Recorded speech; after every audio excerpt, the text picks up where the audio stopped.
Oke, untuk sekarang kita belajar tentang dinamika rotasi dan keseimbangan benda tegak. Tapi sedikit-sedikit saja dulu. Yang pertama kita bahas tentang momen gaya.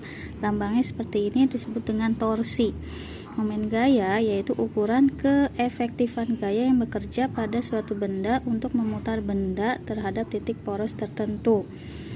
Ya, jadi ini mirip sama gaya Newton yang waktu dipelajari di kelas 10 ya. Kalau Newton itu kan bendanya bergerak lurus, kalau ini bendanya berputar. Nah, rumus dari torsi itu sama dengan gaya dikali jarak.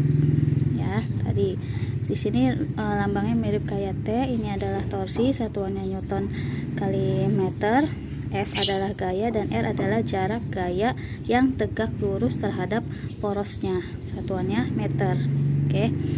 Nah, jika misalnya ini ada batang, kemudian diberi gaya di ujungnya, ya, batang ini diberi gaya ke ujungnya, kemudian didorong ke sini, maka bendanya akan berputar, gitu ya. Karena yang kita ambil adalah yang tegak lurus terhadap poros, maka terjadilah sudut. R-nya adalah panjang lengan dikali sin. Kita ambil yang sinnya ya, yang tegak lurusnya.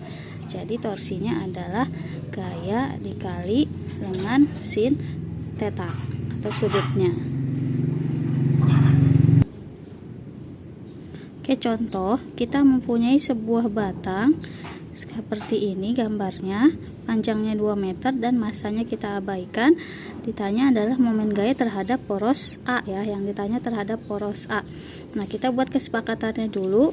Ketika gayanya itu searah dengan jarum jam, maka gayanya bernilai positif.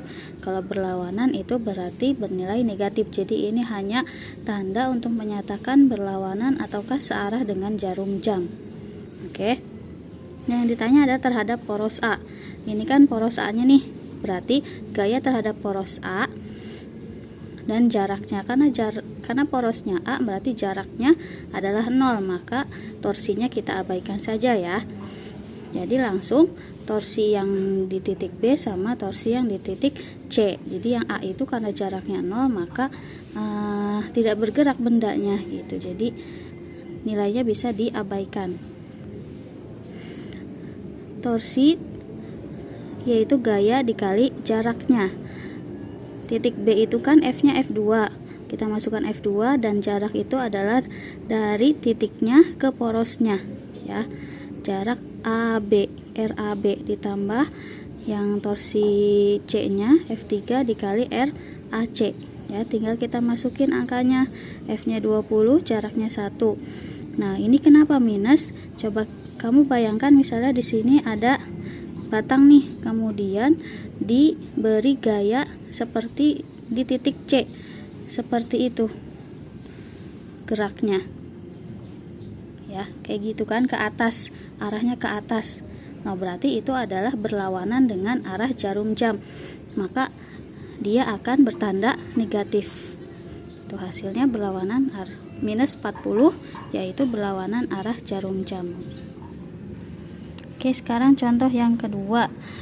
Ada batang seperti ini, panjangnya adalah 4 meter, porosnya di titik A dan B itu ada di tengah-tengah. Oke, nah di sini gayanya miring ya. Nah, membentuk sudut 60 derajat. Yang C juga sama, miring, membentuk sudut 60 derajat. Oke, nah kalau misalnya gayanya miring, maka itu kita proyeksikan terhadap sumbu X dan terhadap sumbu Y. Kalau terhadap sumbu X jatuhnya jadi F sin, terhadap sumbu Y jadinya F sin, terhadap sumbu X jadinya F cos. Nah, karena yang diambil adalah yang tegak lurus, yang tegak lurus kan ini nih, berarti kita ambil yang F sin. Oke, sama yang C juga seperti itu ya, yang kita ambil adalah F2 sin. Caranya sama, cuman ditambah di sininya ada sinnya aja. Oke, seperti ini. Nah, sin 60 derajat itu adalah setengah akar 3. Nah, di sini dapatlah hasilnya adalah 20 akar 3 Newton meter. Karena ini positif berarti dia searah dengan jarum jam.